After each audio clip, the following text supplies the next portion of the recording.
his innings. I know Bravo had his sort of celebratory innings, but Andre Russell, 7 balls only. Holder, 1 ball only. And Russell, 18, hit the last ball, 2 balls for 6. I just wonder really whether that was the right batting order for West Indies. Hosein goes into bowl to Warner, last ball of the over. Warner turns into the onside, closer to long on and Holder this time, so it's only a single. End of the first over from Akeal Hosein. 5 for no wicket is the score. Yeah, I agree with you there. If you got Dre Russ in your team and he's got that power, last 2 balls, as you say, go for 6.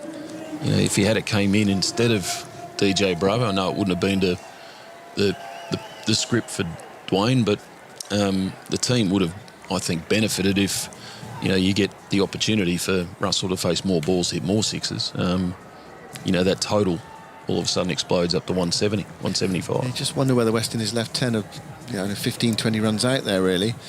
Bravo 10 from 12 balls. Got a bit stuck. Anyway, that's what they came up with. Russell hitting the last 2 balls of the innings from Starc for 6. What a massive blow.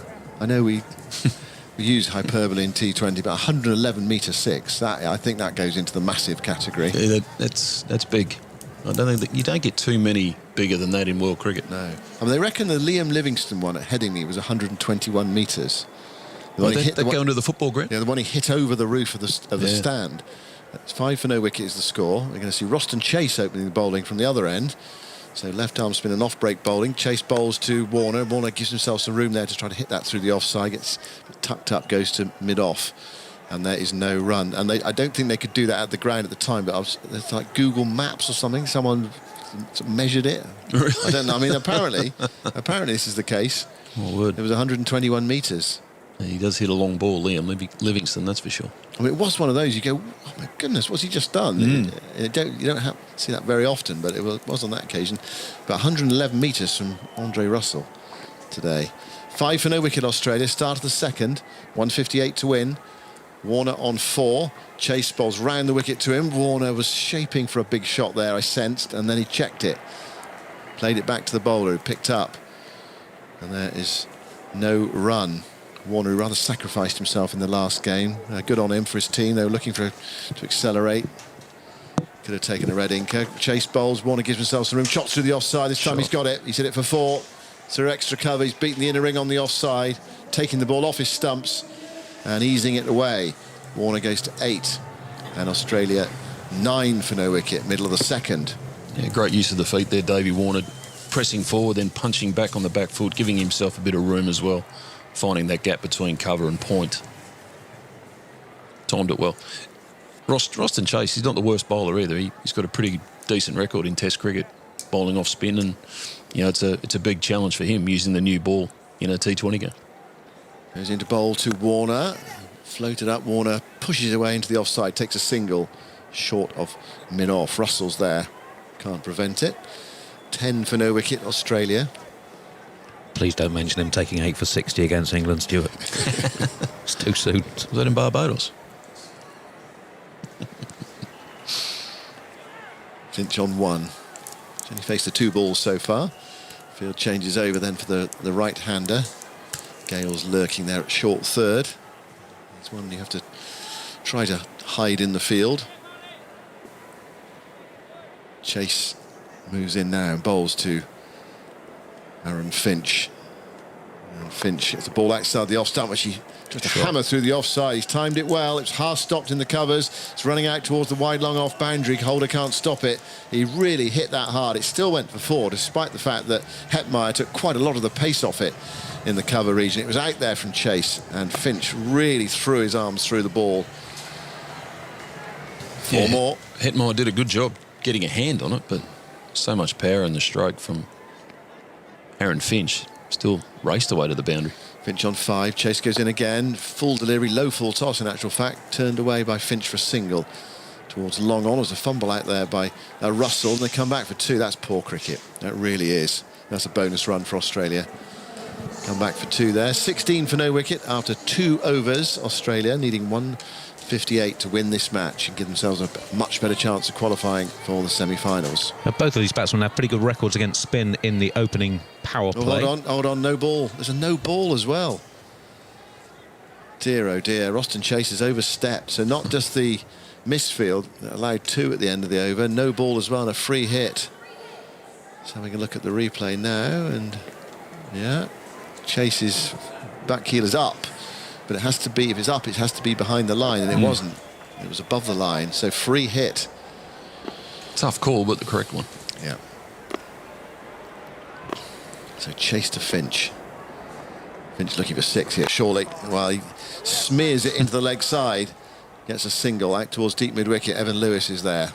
Anyway, a little bonus for Australia, but with the misfield and the free hit, so ultimately 4 from that final ball, because the no ball as well, and the 2 and the 1, 4 from that final ball of the over.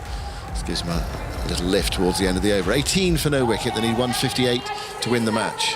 In all 20 cricket, where the ball-by-ball data is in the cricketers database, Finch inside the opening power play against spin scores 155 per 100 balls compared with 133 against pace, and Warner 147 against spin, 135 against pace. And Warner averages 86 against spin bowling inside the power play at the start of the innings. So don't necessarily think of opening bats to start against spin, but both of these two have pretty strong records against it. West Indies going with spin. First 2 overs. State of this group: Australia 6 points, South Africa 6 points. Australia with a marginally better net run rate. It's going to be a tense day in Group 1. England with a very good net run rate, and even if they lose later to South Africa, they'd have to take a really heavy beating for them not to qualify. Yeah, they have to get really hammered. Here's Holder into bowl to Finch, gets a wide ball. Finch hits it firmly, but straight to Bravo.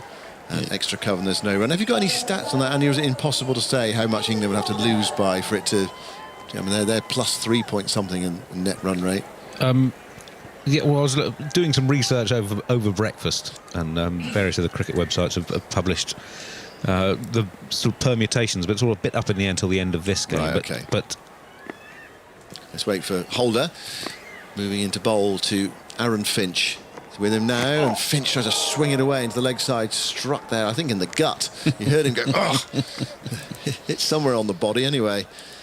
Hope for him it was top of the thigh pad. There's no run, picked up by Holder. for South Africa to overtake England, they'd have to win by 81 runs, according to one of the articles I read. That's assuming South Africa bats first. And then for both Australia and South Africa to overtake England, Australia would need to win by 55 runs, or I guess the equivalent now they're chasing. So basically it needs to be a heavy thrashing in both games for England not to qualify. Right. 18 for no wicket. Start of the third over, 158 to win. Here's Holder bowling to Finch, who plays that with a hop into the leg side. Looking for two towards deep mid-wicket, won't get it. Fielder rushing in. Hosein sends in the return.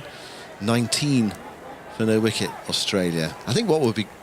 Madrid goes one bounce for four. It's a cross-batted shot. Out to long on, and successful as well. Field up inside the circle, and Warner goes to 13. 23 for no wicket in this third over.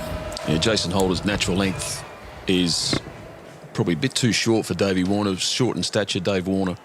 He just sit back and hit that length ball basically back over mid-on. Would have faced a lot of him in the nets at the Sunrisers. Holder bowls again. That's really well played by Warner. He guides that past the wicket-keeper and to the right of short third, down to the boundary for four. It was a short ball from Holder outside the off-stump, and Warner deliberately played it. It was quite close to Pooran, but wide enough of him. So four more to the total. Very delicate back cut. Pooran went away like a goalkeeper away to his left. He could not stop it. I think we have to give the batter some credit there. It would have been a straightforward catch for a first slip fielder. Now, once again, Jason, you saw that his natural length coming up past, Davey Warner's chest.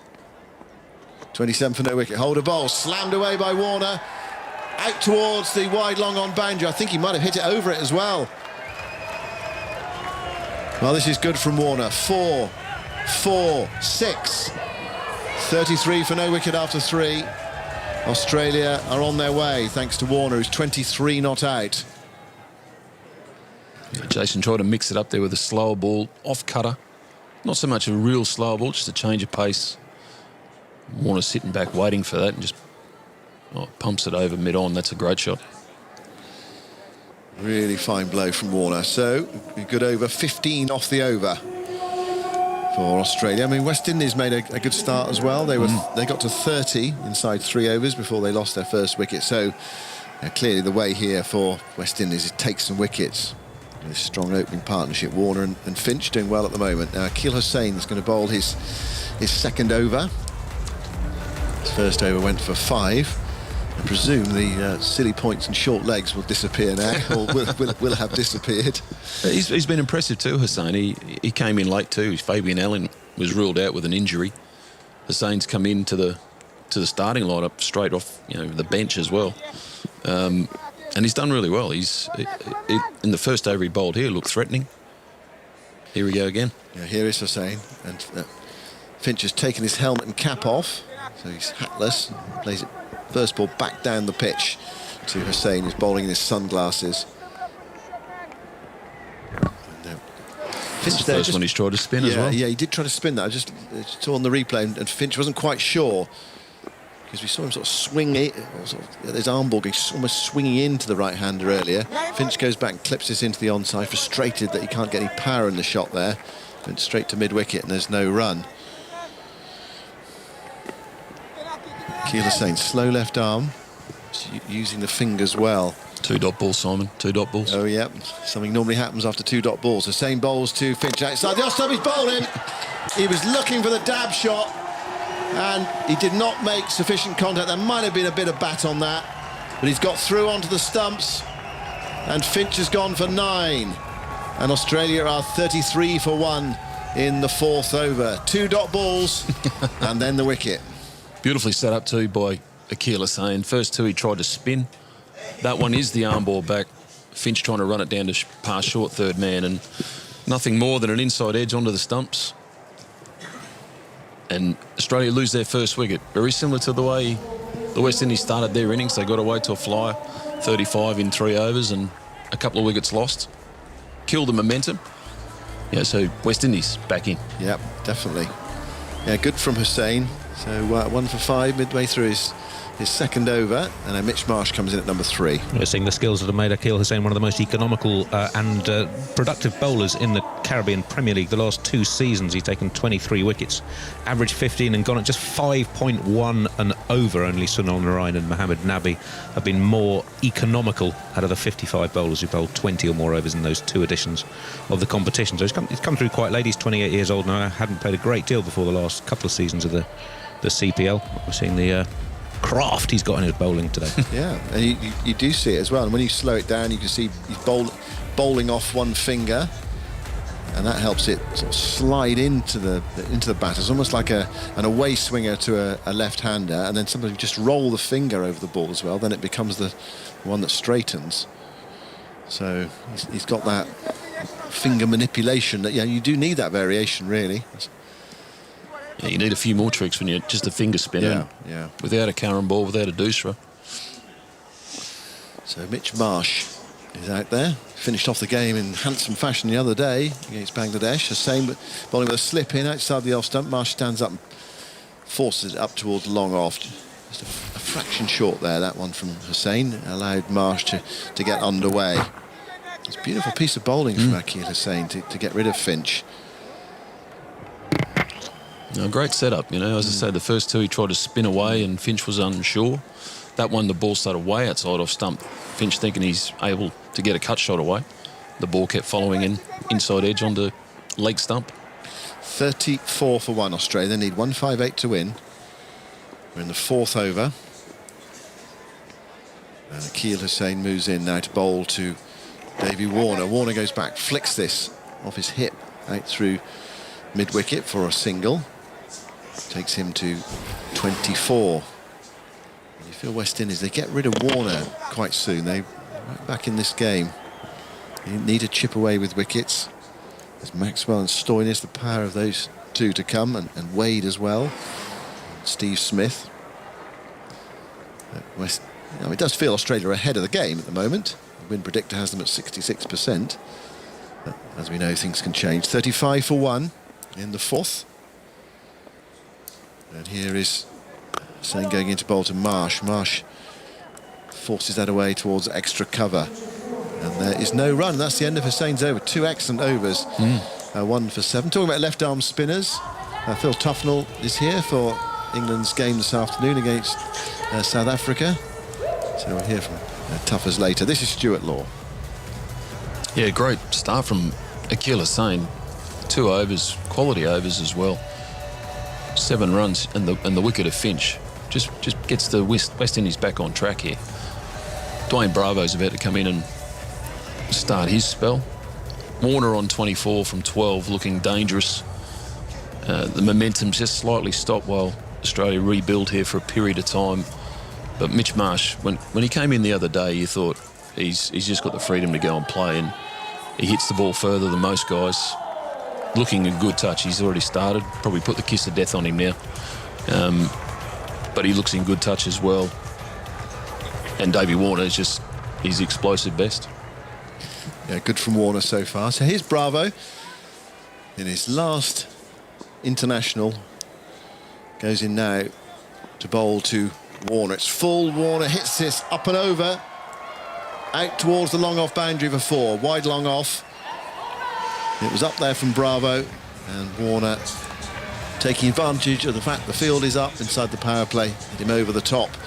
Warner to 28. He really does look in the mood, Warner. No, he does. He looks got that steely determination in his eyes. You can see it in his face. He means business this afternoon, and that just a loosener from Dwayne Bravo with mid-off up. It was an invitation that Warner couldn't resist. 39 for 1. Start of the 5th over. Bravo himself he's been such a canny bowler in T20. Warner so dangerous. Waits now for Bravo, slower ball. Warner is forward. Plays that defensively into the offside, and there's no run. It's a nice tight line and a slower ball. Warner deciding not to take that on. Didn't feel it was quite there for him. And we saw Bravo bowling the other day, and just about everything was a slower ball. Yeah, it was. It's a quality slower ball. But the thing that's making it less effective nowadays is, he's dropped down in his natural pace. He's no longer as quick as he used to be. The differential is not so great. He bowls there to Warner, another slower delivery. Warner waiting for it. Finally arrives, and he tries to hit it hard into the offside, but can't time it. And there's no run. 39 for 1. Warner 28 not out of 15. West Indies 57 for 7 from their 20 overs. With Pollard making 44. And Russell 18 off 7 with those 2 sixes at the end. Good start as well. Gayle walked off and then signalled his retirement from international cricket. Depositing his gloves into the crowd. Yeah, giving some of his kit away and saluting the crowd and holding his bat high. Bravo moves into bowl to Warner. Warner digs out a full delivery, straight to extra cover, and there's no run. There's 5 in a line on the offside, inside the circle. And Bravo, after that first loosener that Stuart was mentioning, it was wide and sort of on a length, has just tightened up here. Either straight slower balls or very full. Not easy for Warner to get the ball away. I'd like to see the West Indies too keep Akeal Hosein up their sleeve. He's already bowled 2 overs. Don't bowl the next one. Keep him where he can bowl through the middle. Partner up with Hayden Walsh. Bravo bowls a slower ball, floated up. It looked a straight, fullish ball, but it sort of dipped on Warner, and Warner again had to wait, and then pushed it into the offside and took the single. Yeah, Hayden Walsh had a good time against Australia in that series in St Lucia that West Indies won by 4 matches to 1. So it'll be interesting to see how he goes later. We've seen a lot of him so far in this tournament, mainly as a sub-fielder. He normally gets a gig out there for somebody or other. No, he's a brilliant fielder. Had 12 wickets, average 11.6, the economy rate of 7 against Australia in that series earlier this year.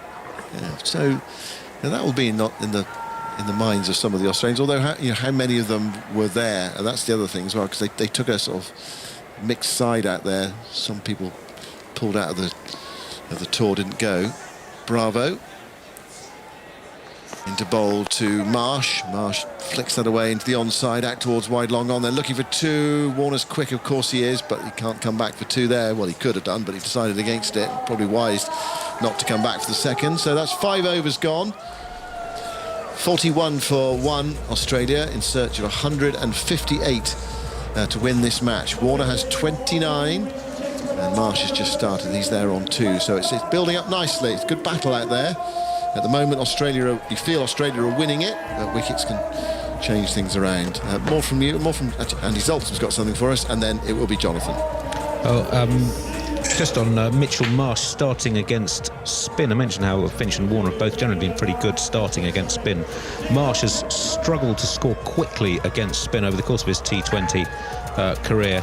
Not just international but domestic as well. Goes at just 86 per 100 balls inside the first 10 balls of his innings against spin, compared with 128 per 100 balls against pace. So he has struggled to score quickly against slow bowling early on. Haggers. Indeed, thank you very much. So 41 for 1. Well, looks to be a lovely late afternoon over there. Finch out for 9. But Warner looks to be rather dangerously getting back into form again. It's always easy to tell in T20 cricket, but while we are loving the way Jos Buttler's batting, there's Hosein bowling to Marsh. Turns that away for a swing on the leg side. You have to say that Warner's, it hasn't been nearly as dramatic as Buttler, of course, but just signs, I think, of Davey Warner getting back some rhythm anyway, some fluency into his game. Yeah, I don't think anyone's hitting the ball just as well as Jos Buttler at the moment. No. He's been outstanding for England at the top of the order. Davey Warner come into this tournament without a lot of cricket behind him, or particularly time in the middle. He's just starting to... He looked good from game 1. He just hasn't scored that big score yet. He's on strike now as Hosein goes over the wicket to him, firing it down the leg side now. He's gone up in the air, in towards the leg side area and over the boundary for 6. Yeah, great shot, Davey Warner. Akeal is saying looking for the arm ball again. It didn't swing, it ended up outside leg stump, which to Dave Warner, that's just a free hit. Yeah. And he gets across outside off stump, lifts it up over short fine leg and all the way for 6. Yeah, great shot. Very high. 72 metres. We had a 111-metre hit earlier. So not in that category, but still a good stroke. 48 for 1. The target's 158. Hosein creeps in again, bowling his left arm spin, and Warner plays that late, chopping the ball into the offside, into the circle. It's fielded by Lewis. He's on 35 from 19 balls. Good start here for Australia. West Indies needing wickets. Hosein's into his 3rd over now. There he goes, bowls, darted in again, just short of a length. Warner can't do anything with it. Picked up at short, fine leg. 48 for 1. We watched what we think was Chris Gayle's final innings earlier on. Seen giving his kit away to members of the crowd afterwards. Hosein, left arm over, bowls, that's chopped away. That's a lovely shot from Warner. Just leaning back, we're in the power play, so no one back there at point. Chopping it away, playing it very late indeed. And the 50's up, so they're going nicely here, Australia. With a ball to go in the 6-over power play. Just knew exactly where that field was, very late. Chop that away. Dangerous shot too, it was off, middle and off stump. Yeah. He had to stay on it, watch it right onto the bat, otherwise he was in trouble, but played a great shot, split the 2 short men on behind point on the offside. Last ball of the power play. Hosein moves in, bowls on the middle stump, turned by Warner, quickly calls Marsh through for 1. The fielder picks up, throws in, they have only taken the 1. And so Warner will keep the strike, and that's the power play done. 53 for 1, Warner's 40. Yeah, Australia be happy with that power play. It's one of their better ones of the tournament, and only losing the 1 wicket as well. They've still got power to come in that batting order, plus Steve Smith. It's interesting, we talk about Buttler and now Warner as well, and taking this sort of form into an Ashes series. I guess it's sort of confidence as much as anything else, isn't it? I mean, it doesn't matter what format of the game you're playing. Yeah, You're correct. scoring runs and you're feeling good and your feet are moving and you soon adjust. If you find the middle of the bat more often than not, your confidence does go through the roof, and it really doesn't matter what format you're in. It's all about time in the middle. I've always said during my time in cricket that if you bat for 30 minutes in the middle in a competitive match, it's like about 3 weeks worth of nets. And every time that you do, score runs out in the middle, even in a T20 game, it just gives you that confidence. More spin. Hayden Walsh coming on, bowling his wrist spin at the start of the 7th over. And, tricky for Pollard. He's got to try and put some pressure on the Australians to try and force a wicket. But they're making good progress to start with at the moment. His first ball is a nice straight delivery on a good length, and Warner treats it with respect too, just patting it back to the bowler, adjusts his gloves, looks around the field, a bit of a fidget here and a fidget there, and he settles over his bat again. 53 for 1, the target 158. We're in the 7th over. Looks out towards deep square leg, the shadows lengthening as that's one down the leg side, brushes the pad or the bat, but it picks up but one. There's Gayle moving in massively at short fine leg, blocking off quite a large area there.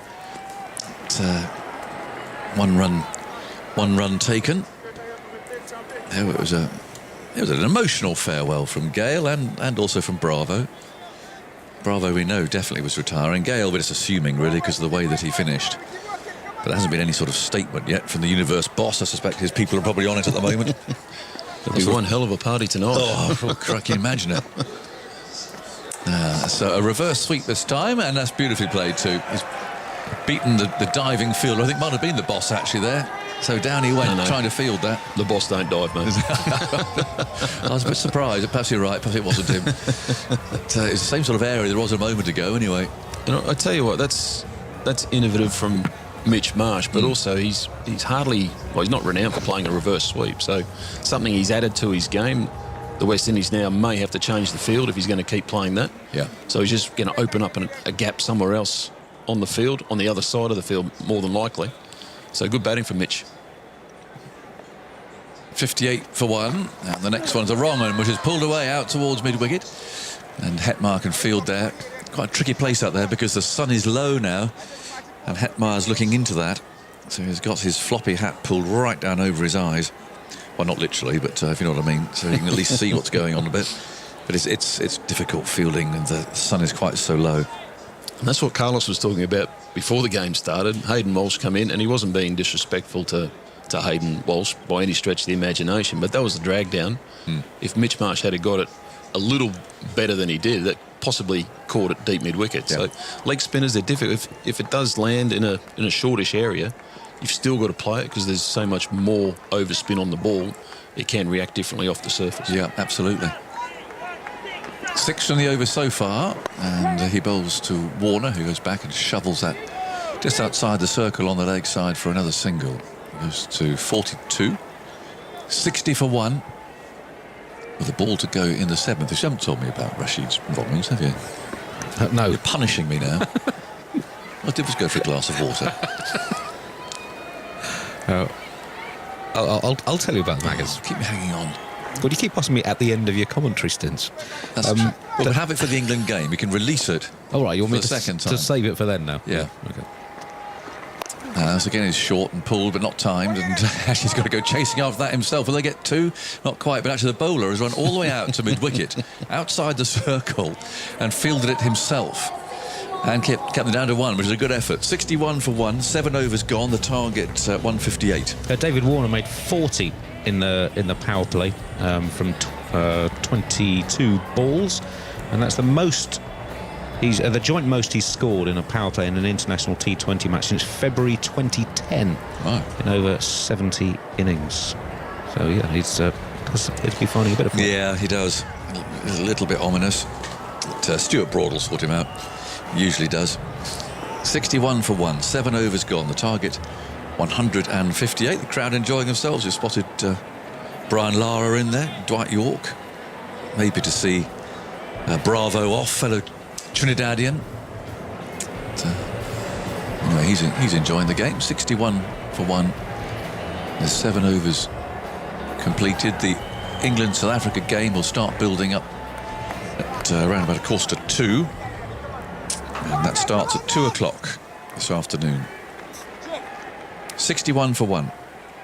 And now Marsh is rather squinting into the sun. He's waiting for Hosein, who's bowling his last over now. Strides in, goes left arm round the wicket and bowls. There's another reverse sweep. And, it's a brilliant save this time. He really is, Walsh is a brilliant fielder. Described the last ball, he ran outside the circle at mid-wicket to field. He's so quick. Real bundle of energy. He saved 3 runs there for his team, didn't he? It's beautiful diving, full length to his right. As you say, he is another bloke who can turn the light off and get into bed before it goes dark. He's that quick. So fast. He's like our little Springer puppy who's completely mad and got all this energy. Walsh is a bit like that. Very, very quick. A very committed cricketer. 62 for 1. Walks in now. Now there's a reverse sweep. Appeal flag before wicket. That looked fairly straight. It's been given not out by Richard Illingworth, who doesn't get a lot wrong. But let's have a little conversation about this. We saw easily the worst review, I think, of the tournament earlier on. But which was by Australia. Now, we're going to have a look at this. It was quite straight, but a question of where it pitched and so on. And reverse sweeps always confuse things, confuse the picture. It's what you're usually seeing, but I mean, umpires do it so well these days. I think Illingworth, umpiring question, has just said it's hit the glove.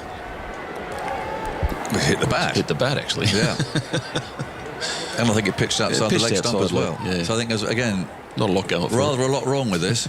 Wasn't as bad as the Australian one earlier, which was an absolute shocker. But that's first division. Umpire Illingworth smiling. Why? He's shaking his head, thinking, why did they bother? He's a very good umpire. He's a very, very good umpire. Took a wicket with his first ball in Test cricket, of course, at Trent Bridge against West Indies, actually. Who it was, I can't remember. Was it Phil Simmons? I'll take it out for you. It was 1991, a long time ago. TV was panning back to go to the 1 o'clock news, and you just saw it happen in the background. Is that right? 63 for 1. Marsh on 10. And Hosein bowls. He's down the pitch, lofting it. Doesn't go actually through with the shot. They're shouting, catch it. But the only person going to catch that is the cameraman, because it didn't really go through with it. Because it's got enough elevation there. It's just carried over. So 89 needed from 75 balls for Australia. Not necessarily absolutely to cement their place in the semis, but obviously go a long way to doing so. That's the power of Mitch Marsh. He got absolutely none of that, and it's still not just gone over the rope, but also the advertising boards. 69 for 1 in the 8th over. Hosein bowls to a little flatter. That's clipped in the air, but it's safe. With no one inside the circle at mid-wicket. There's a man out in the deep boat, Lewis, who throws it back. 70 for 1. 2 balls to go in the 8th over. He sort of placed it over the boundary, really. Yeah, you're right. There's no full flourish of the bat. No. It was just... He got the inside half as well, but that's still sailed over quite comfortably in the end. 88 needed from 74. Warner on 42. Oh, he's got this one in the air. Surely he's going to be caught. The man can't quite get there. It plopped to ground just on the edge of the circle, and Chase coming up couldn't quite get to it, but that was a horrible missed time. It was just a quicker ball from Hosein, driven into the pitch, and Warner looking to hit deep mid-wicket. Top edge. Didn't even make it outside the 30-yard circle. That was nearly an Ian Healy 6. Yes. Marsh on 17. This plays that last ball that we'll see from Hosein today back to him. And he's conceded 29 from his 4 overs. I think Warner's heart had been in his mouth there for a moment when he completely mistimed that one. 71 for 1, 8 overs gone, 87 needed from 72 balls, and Australia looking well set here. It was indeed Phil Simmons bowled, first ball by Richard Illingworth at Trent Bridge in 1991. He was the first bowler in Test cricket to take a wicket with his first ball since Intikhab Alam of Pakistan in 1959. The next to do it after Illingworth was an Indian bowler called Nilesh Kulkarni, who with his first ball in Test cricket dismissed Marvin Attapattu of Sri Lanka and ended the innings with 1 for 195 from 70 overs as Sri Lanka made 952 for 6. That's disappointing, isn't it? I mean, what a wonderful start. And OU's that game, was it, when everyone batted forever? 952. That's ridiculous.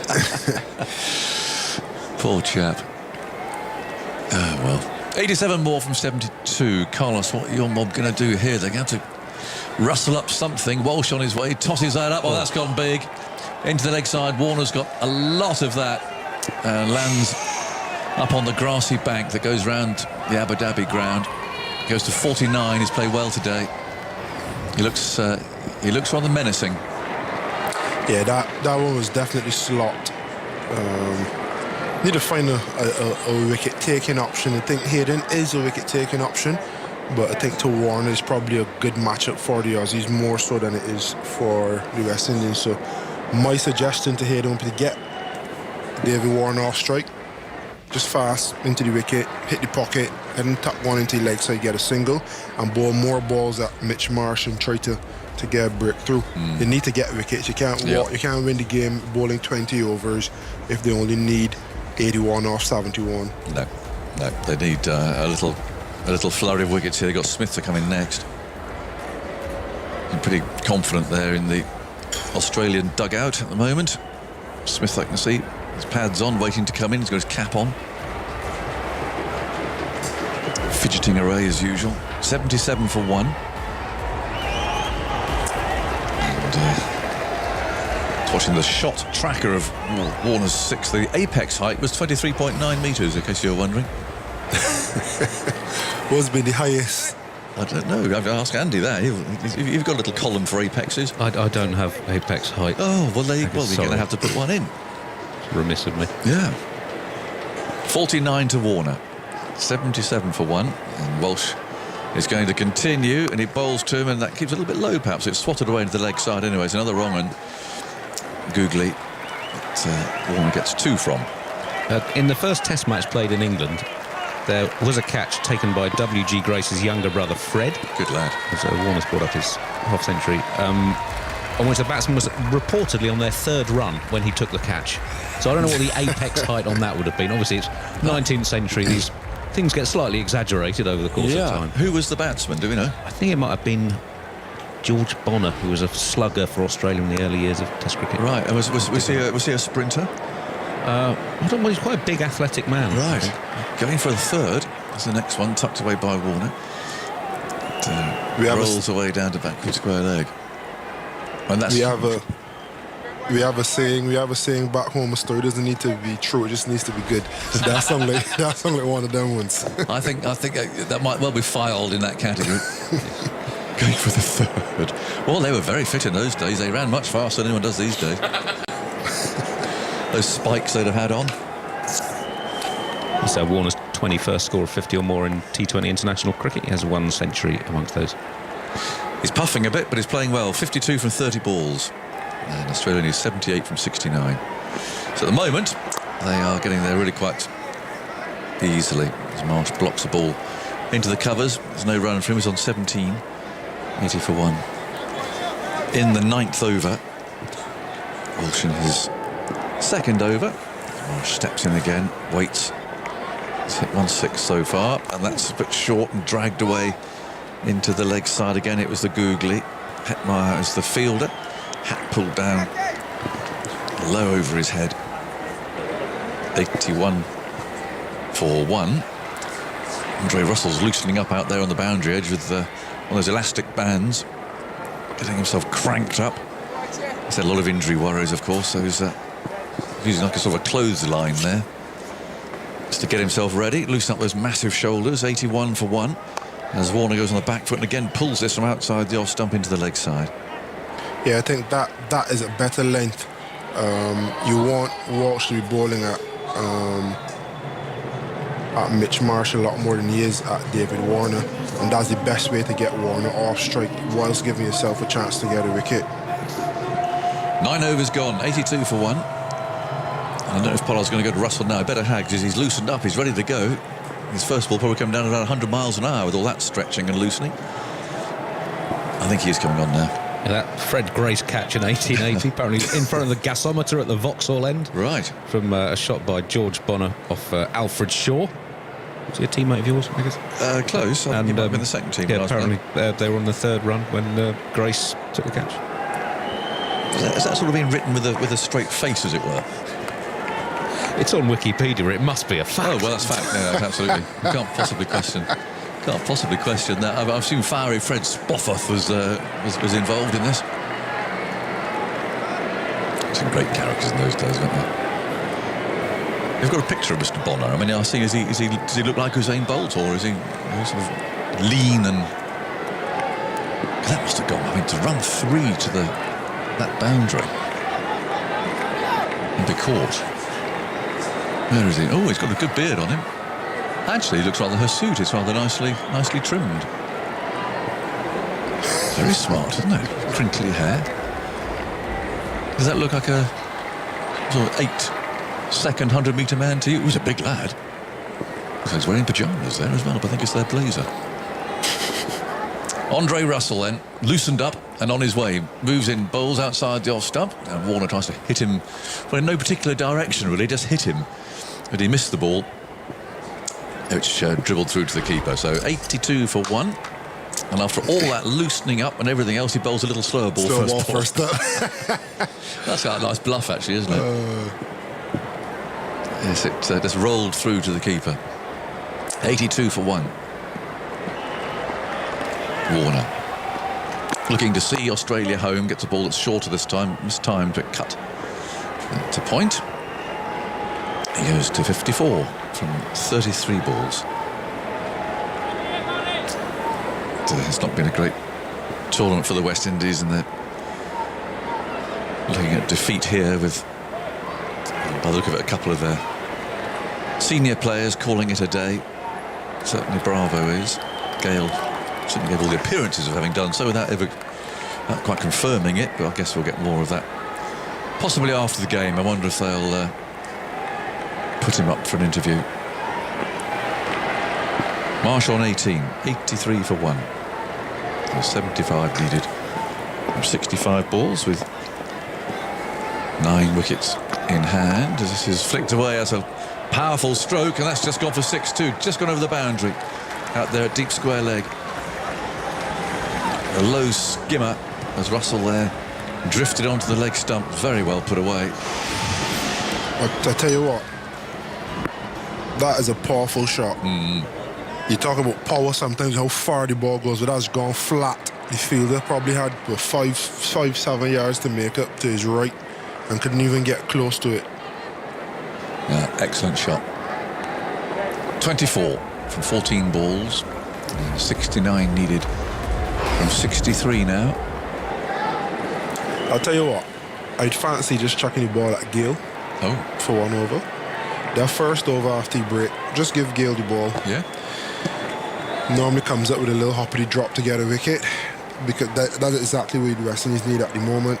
Just do something out of the ordinary, try to make a breakthrough, and then you could get back onto the team plan and try to restrict, build some pressure. We need to see him bowling for a last time as well, don't we?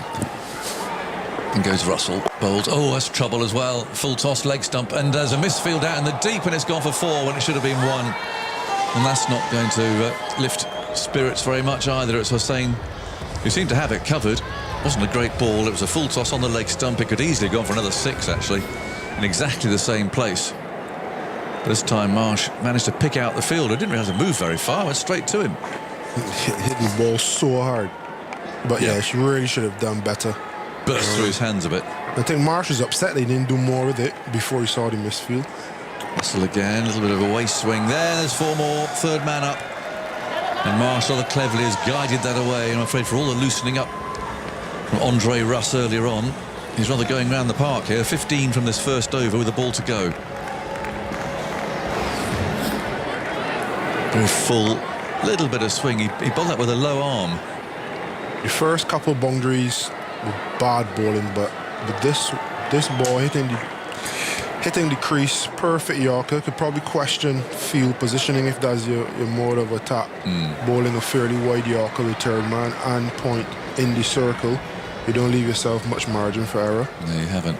Nicely played there again, wasn't it? Perfectly placed, really. And Mitch Marsh has been a revelation up the order when a lot of the players didn't go to the different summer tours. He did when he's cementing his place at number 3. Russell bowls to him, and he drives, urging Warner through for the run to long off, which sees Australia halfway through their innings.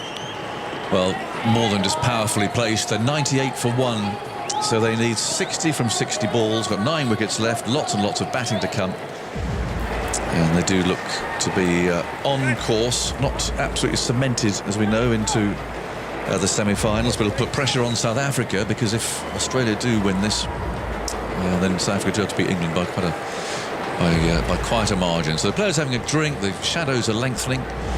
Carlos, let's see if you get your man Chris Gayle into the attack. I'd like to see him bowl one last time. Yeah, just one over. But you got a nice little game within a game. Australia in the ascendancy, only needing 60 off the last 10. They'd obviously want to ensure to get that 60, but get it as quickly as possible to give themselves the best chance to qualify. And that allows the West Indies to try something a little bit left field, give Gayle the ball. If they decide not to go after him, that's one over into their chase that they've basically surrendered. And if they do go after him and he gets a wicket, then it opens up a potential 2 or 3 wicket spell for the West Indies to bring them back into the game. So yeah, I'd love to see the Universe boss get a little bit of a crack at it, a little bit of a trundle, see what he could do in his swan song. How much has he been bowling of late? And his Oxman. Just getting the figures up. He's not bowled. Was any bowled? Well, he hasn't bowled in West Indies' last 5 matches in which they've bowled. He has, however, over the course of his career, taken 259 international wickets, making him the 3rd highest wicket taker amongst West Indian spinners across all formats, behind Lance Gibbs, who obviously played a little bit of one-day cricket, but mostly tests, over 300 in tests, and Carl Hooper. So yeah, he has bowled a lot for West Indies over the years, but less so recently. Although he did get a wicket against Australia earlier in the year. Who was it that dubbed Sir Carl Hooper? We call him Sir Carl in Barbados because the Bajans love his elegance. Who was it that dubbed him a little lollipop bowler? That is a good question. Is it Jeffrey? I'm just trying to think. Yeah, was it Hooper or was it someone else that was called a lollipop bowler? I think it was Hooper. It sounds like a Jeffrey phrase, I have to say. He's a lollipop bowler. We'll do some research on that. Meanwhile, the players have broken away from their huddle, and players about to resume after the drinks break. It was Jeffrey. It was Jeffrey, yeah. It sounds like him, and that's lollipop is one of his phrases. Yeah. So Australia on course here. They're going as well as they possibly could have hoped at the start of the day, really. West Indies 157 for 7, and Australia are 98 for 1 after 10 overs. Now the challenge here for Australia is, can they win this game well within the distance? And they've got it set up nicely. They need 60 from 60, but do they say, right, do we go 60 from 35 or something like that? We saw India do it this week, taking Scotland down in double quick time. We saw Australia do it to Bangladesh. Those matches finishing within 7 overs. Well, obviously that's not going to happen here, but they could do it quickly and really put pressure on South Africa for later. Mitch Marsh is on strike, and here's Bravo bowling round the wicket. Marsh has a big drive at that one and takes one hand off the bat and misses it. And it's through to wicketkeeper Pooran. Oh, it's a wide, signalled by umpire Roseri. Bravo is not impressed. Bravo versus Roseri Part 2. Yeah, he's not impressed with that decision, Dwayne Bravo. And I have to say, it didn't look a wide to me either, but it has been called. So 99 for 1 at the start of this 11th over. Carl Hooper might have been a lollipop bowler. We took 15 wickets at 23 against England in the 98 Test series, won it under 2 and over. So some hard to digest lollipops. He was a beautiful batter to watch as well. Bravo bowls full to Marsh, who clips it away out towards wide long on. Pollard is there, picks up, sends in the return. Warner's hustling back for 2, and he gets it as well. West Indies look a beaten side here. 101 for 1, starting 11th over, 57 to win, and a half century for Warner, and Marsh going well as well. And Australia, timing their run nicely towards the semi-finals, unless of course South Africa were to give England a good beating. I think that's what it's going to take. We'll find out what South Africa need to do once this game is finished, and we can only know once we know how many balls Australia have won this game if indeed they are going to win the game. It looks like it at the moment. They need 57 to win from 59. South Africa desperately hoping. I think West Indies can limit Australia's run chase here, but Australia's scoring very freely. Bravo around the wicket, bowls to Marsh. Marsh drives and plinks into the offside. They're going to look for 2 again. They'll act towards deep extra cover. Holder sends in the return, and they come back for 2. Didn't feel like there should have been 2 there, but they got through. West Indies to 103 for 1 in the 11th over. And Marsh 37. I think Russell had to do a little bit more there, extra cover, to give JS a bit of time coming in off the boundary. But good running, not good fielding by the West Indies, and the extra run where it wasn't really deserved. But Gayle is warming up, so who knows if he's warming up for all of this over so far. Looks like you might get your wish, Carlos. 55 to, he's got a big smile on his face. Bravo bowls, driven by Marsh straight to mid-off, and there's no run. Just sort of sense he's a bit demob happy today, Chris Gayle. You put all that effort in, don't you, to get fit and to practice and be ready, and actually perhaps after such a long career it does become something of a relief as well to finally say, no, I'm not going to have to do that anymore. We don't know whether he's going to play franchise T20, just international. It looks like he's retiring from international cricket today. Is he retiring as universe boss as well, or is he? Oh, of course not. He's taking it down to the grave. He's going to focus more on running the universe. Universe now boss LLC, something can crop up with our moniker. 103 for 1 in the 11th over. That was a ridiculous question, Andy. Of course he's not retiring as universe boss. He did retire from, well, not retire, he elevated from world boss to universe boss. So. And he had to adapt with Milan being called with the Milky Way boss. So. And of course there's universe Joss as well. Here's Bravo bowling. Marsh drives out towards deep extra cover, and they go through for a single. 104 for 1. He's in action for England later, unless England make some changes, of course. I haven't heard that will happen. Deandra Dotton is world boss now. She's taken over from Chris Gayle, and he's elevated himself to universe boss. Right.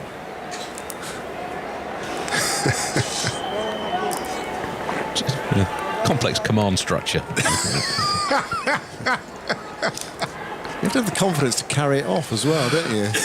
How do you fancy being called universe boss? Sounds like a logistical nightmare, to be honest. It does. There are, if you take it seriously, there are quite a few issues to deal with. I can't even get my shed tidy, let alone the universe.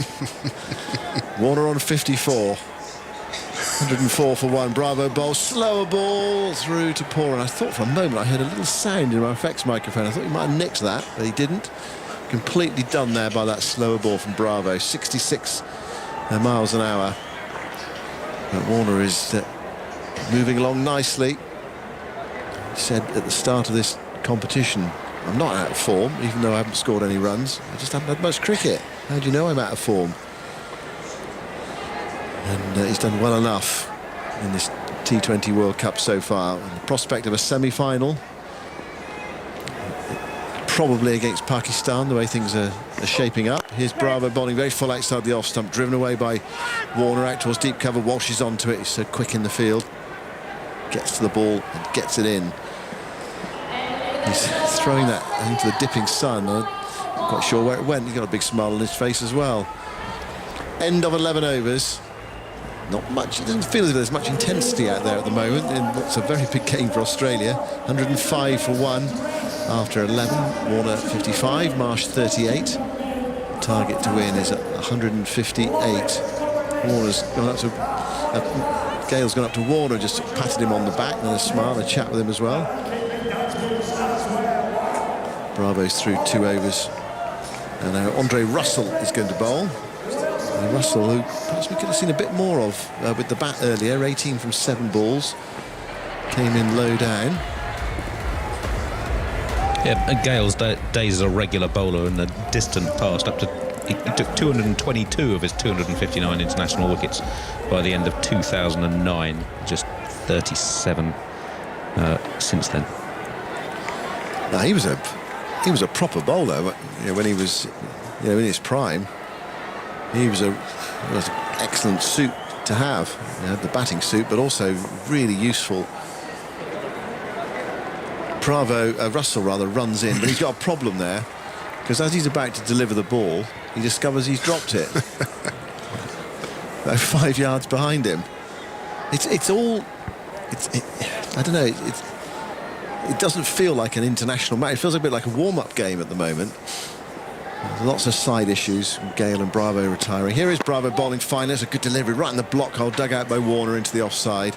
Bravo steps forward to pick up, and they go through for a single. 106 for 1. And I think that's great credit to Australia, because it's easy to get sidetracked by Gayle's retirement, Bravo's retirement, all the fanfare, but actually what they've gone out there and done is produced a very professional performance so far.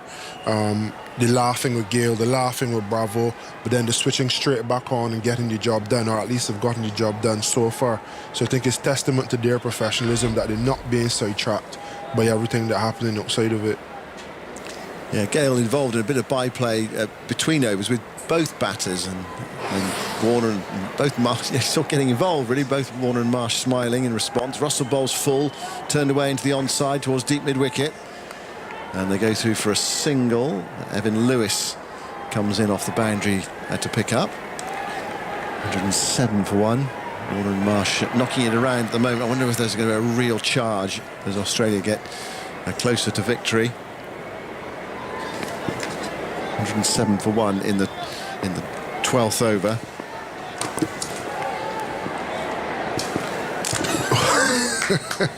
Here is Russell bowling a short ball, and Warner gets it for 4 down towards fine leg, but he didn't know much about that. He was almost flinching, getting his head out of the way of it.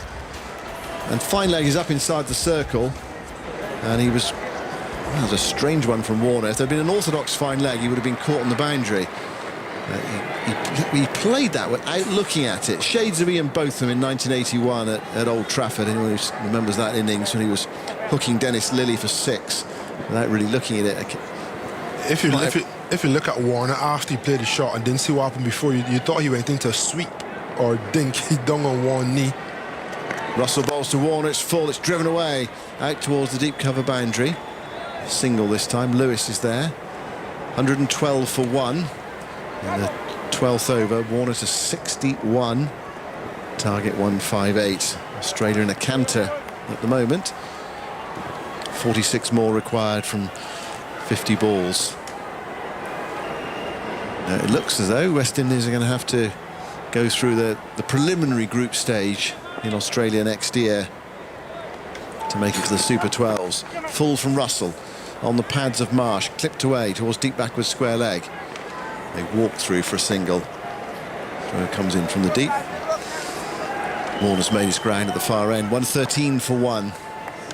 Australia 45 runs away. South Africa will be, well, they'll be probably loosening up in Sharjah. They'll be out in the field in their warm-ups. They'll want to know exactly what's happened here, because they'll need to know what they need to do against England. It's not really gone their way today so far. Hoping for a favour from West Indies. Even just to limit Australia's run chase here. Russell bowls, slower ball, dabbed away by Warner for a single towards backward point. 114 for 1 after 12 overs. Target 158 to win. Warner has 62 and Marsh has 40. Yeah, I think you can say that the accelerator has been stepped on. You can see Warner shaping up a lot differently, trying to maximise every ball. And yeah, I think they're in the mode now of acceleration and trying to be as clinical and dominant as possible, and not wanting to let the game just meander along. So I don't know if they have a target in mind, but needing 40 runs you really and truly want to get down as close to 4 overs as possible. They wouldn't want to go much further than the 16th over. Because they've got 9 wickets in hand, it's like, why not? Why not get in this position now? Let's really go for it. And that might have a marginal effect on their net run rate, improve it, and just put a bit more pressure on South Africa later when they come up against England. And wickets don't affect it. So. No, it doesn't. No. Bravo bowls a slower ball outside the off stump. Warner gives himself some room to try to hit that through the offside. And it's a question of whether it's inside the wide line. And umpire Roseri says, yeah, that's fine this time. That's a little bit of a victory for Bravo. They're bowling a ball on the wide line and Roseri not calling it a wide. It was out there. And Warner deceived by that one from Bravo. He's 62 not out from 40 balls. Tapping away at the crease, gritted teeth. Bravo into bowl 2. It was a full toss outside the off stump. And that one is called wide by umpire Roseri.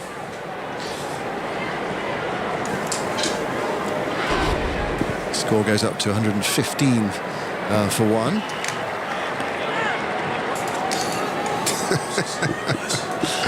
There we go. 115 for 1. So it just 1 or 2 technical issues that we're just sorting out here at the moment, so we're slightly distracted from the cricket. We've sorted those technical issues out, it's fine. 115 for 1. Bravo goes in to bowl to Warner. Wide of off stump, slower delivery, slapped away by Warner on the drive. Walsh comes in to pick up. Deep extra cover. Warner and Marsh stroll through for a single. 116 for 1. Australia ticking down towards their victory target of 158. It's 42 to win now from 46 balls. Just feels a question of when here for Australia, not if. And then over to England and South Africa. That match is just under an hour away in Sharjah. We'll bring you ball-by-ball commentary on that game, as well as England look to make it 5 wins out of 5 in the group stage. Pakistan well placed to do something similar in their group. Marsh waits for Bravo, bowling round the wicket, slower ball. Marsh has a huge wipe at that. He almost knocks himself off his feet, misses it. Goes through to Pooran. Strong man trying to make contact in no-nonsense fashion. Deceived by DJ Bravo. Marsh has come in and taken the game to West Indies after Finch was deceived beautifully by Akeal Hosein. Chopping on for 9. Score was 33. 116 for 1. And Bravo sets off, and then field not quite in the right place.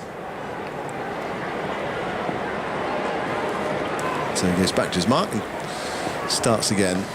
Into bowl to Mitch Marsh from round the wickets, full, clipped away by Marsh towards deep back with square leg. Picks out Hetmyer wearing his floppy sun hat. The sun dipping towards the end of another cloudless day in the UAE. Another run to the total, 117 for 1 in the 13th.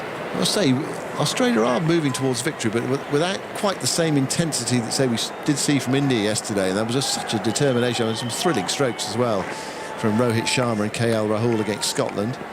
Okay, it's a bit trickier against DJ Bravo, cannier bowler. At the moment, Australia nudging it around. Warner gets a full ball, dug out into the offside, beats point and goes away to the boundary of a 4. That's better from Australia's point of view. The dive at point, unsuccessful, full from Bravo, and guided away by Warner on the drive. Excellent stroke, takes him to 67. And Australia to 122 for 1. Yeah, you can see that they've put the foot on the accelerator. But then the only thing that would have stopped them is potentially better bowling, obviously, from the West Indies than you saw from Scotland. But you can see definite intent after those 10 overs to finish the game as quickly as possible. 37 to win. Australia moving within sight of victory. Last ball of the 13th over coming up. Bravo tries again and bowls to Warner, comes down the pitch to meet him, drives into the offside through extra cover, picks out Hayden Walsh, sends in a return to Pooran, and 1 more run to the total. Warner is sweating a lot out of that. He's taken off his helmet. Sometimes you see batters actually sort of squeeze out their helmet and you see the water dripping off. It's that sort of warmth you see in the UAE.